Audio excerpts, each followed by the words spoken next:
Indian cooperative credit society Cherthala ബ്രാഞ്ചിന്റെ ആഭിമുഖ്യത്തിൽ ഓണാഘോഷ പരിപാടികൾ സംഘടിപ്പിച്ചു. ചേർത്തല ദേവീക്ഷേത്രത്തിന് സമീപത്തു നിന്നും ബ്രാഞ്ചിലേക്ക് മാവേലി മന്നനെ സ്വീകരിച്ചുകൊണ്ടുള്ള സാംസ്കാരിക ജാഥയും നടന്നു. Branch manager Simi VS. ആഘോഷ പരിപാടികൾ ഉദ്ഘാടനം ചെയ്തു. വി. പുഷ്പരാജ് സ്വാഗതം പറഞ്ഞു. Senior advisory officer Ratheesh Kumar, Latha Sivanandan, Haridas, Lalkumar, Manoj Kumar എന്നിവർ സംസാരിച്ചു. ഓണസദ്യ, ജനകീയ ക്വിസ്, കൗതുക മത്സരങ്ങൾ എന്നിവ ഇതിന്റെ ഭാഗമായി നടന്നു. കഴിഞ്ഞ 2-3 ദിവസങ്ങളായിട്ട് കേരളത്തിലെ ബ്രാഞ്ചുകളിൽ ഓണാഘോഷ പരിപാടികൾ നടന്നു വരികയാണ്.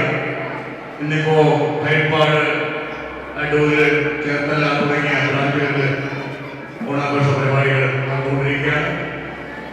ചേർത്തല ബ്രാഞ്ചിനെ സംബന്ധിച്ച് പറയുമ്പോൾ 2018 മാർച്ച് മുതൽ പ്രവർത്തനം ആരംഭിച്ച് ചേർത്തലയിലും മറ്റ് സമീപ പ്രദേശങ്ങളിലേക്കുള്ള ബ്രാഞ്ചുകളുടെ വിന്യാസത്തിന് വേണ്ടിയുള്ള പ്രവർത്തനങ്ങൾ വളരെ ഗൗരവമായി, വളരെ ഗംഭീരമായി നടത്തിക്കൊണ്ടിരിക്കുകയാണ്.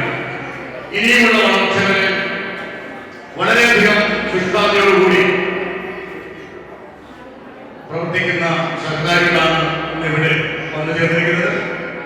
അതുകൊണ്ട് ഈ വർഷത്തെ ഓണാഘോഷം എല്ലാവരും ആഘോഷിക്കുന്നതിനപ്പുറത്തേക്ക് ആഘോഷിക്കുവാൻ നമ്മളുടെ പ്രസിഡന്റുമാർക്ക് കഴിഞ്ഞിട്ടുണ്ട്. കാരണം നമ്മളുടെ ഔട്ട്സ്റ്റാൻഡിംഗ് പെർഫോമൻസ് ബോണസ് ഓണത്തിന് 3 ദിവസം മുമ്പാണ് കിട്ടിക്കഴിഞ്ഞിരിക്കുന്നത്.